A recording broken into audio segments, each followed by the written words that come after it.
Let's see, number 3.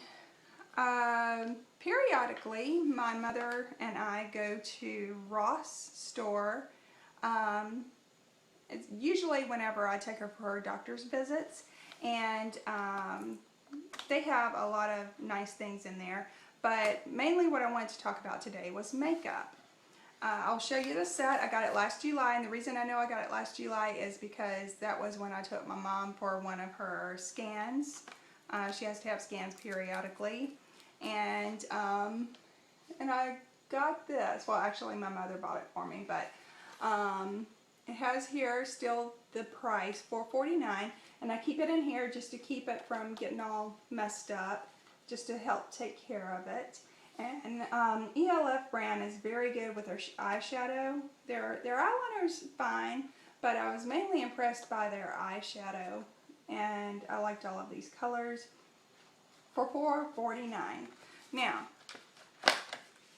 a lot of times I buy, or most of the time, or all of the time, I buy dollar store makeup.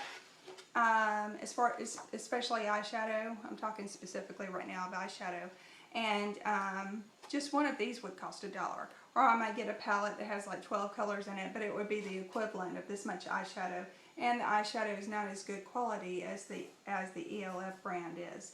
And normally, so it'd be 1, 2, 3, 4, and if I got eyeliner, $5. So this was cheaper than I would even get in a dollar store. The same thing happened with last Christmas. My husband gave me a gift card to Ross store, and they had the big red can hairspray in there. I think it's called Big Sexy Hair or something like that. And it's a wonderful hairspray. It holds well. The only thing is I found out I'm allergic to it, so my daughter still enjoys using it. Normally that hairspray is not cheap. It's something like $17 or so in Walmart, but they had it for $12.99 at Ross. So you can get even hair products there, and you never know what you're going to get. It's not like they carry the same thing all the time. I think it's more of a closeout store than anything, so these came from other stores, and but it's always fun to go in there and see what they have. They have different fingernail polish kits and eyeshadow kits and makeup kits and face care products, all sorts of products like that. So don't just always assume that if it's a brand that normally would cost more money that you can't get it at a cheaper price than even dollar store products. So yep, that was $4.49, and I still enjoy all of the colors. I use these almost every day. And I'll use this black eyeliner sometimes, but then that's what I'm wearing today, but then sometimes I'll use my brown eyeliner instead. And okay, so that's 3. Number 4 is to use your food. I see a lot of times that people will buy food products and they stockpile them in their house and they never use them. So it's a good idea to use your food. It'll help you save money, and it's a good idea to learn ways to use that food. Find out what it's used in and stick it in something. Even if it's something that you don't like, try to stick it in something where you don't taste it. And it's like a filler, and so it's an easy way to save money, and you'll be able to see what you have in your house.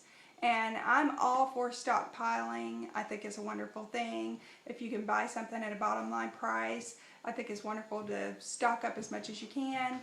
But at the same time, I think it's wasteful to buy something and then never use it. So make sure that you rotate your stockpiles, and that you also, if you get like miscellaneous little things, like I bought these little teeny tiny, well, I have one can for 33 cents of beets, and then I bought some smaller cans for 20 cents. James likes beets. I'm going to open them and serve them, put them on the table, and hopefully they will eat them. I don't like beets.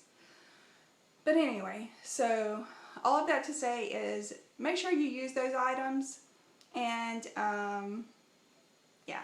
So number 5, I wanted to talk about cheap breakfasts.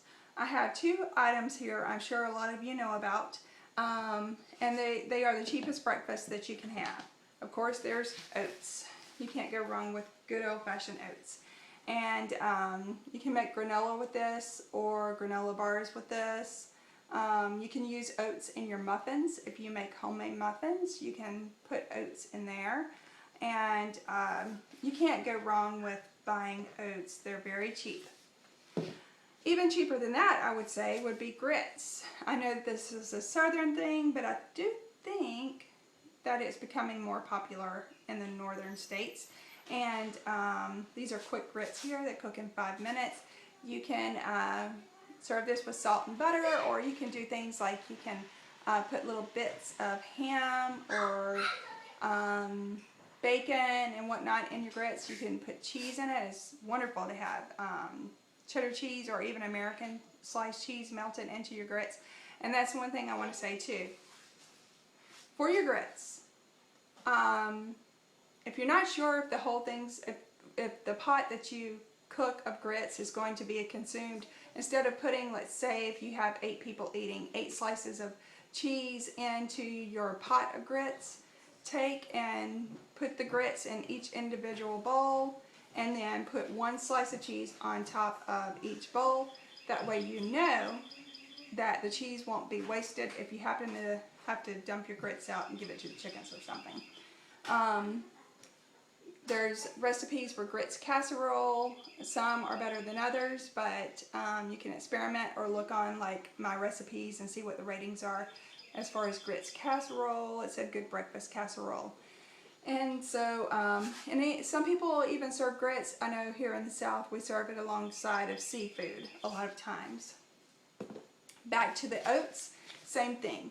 Don't waste your sugar. If you're not sure if you're going to eat the whole thing of oats, once you make your pot of oats, I like to use brown sugar and butter. Add a little pat of butter and a few spoonfuls of brown sugar into each individual bowl.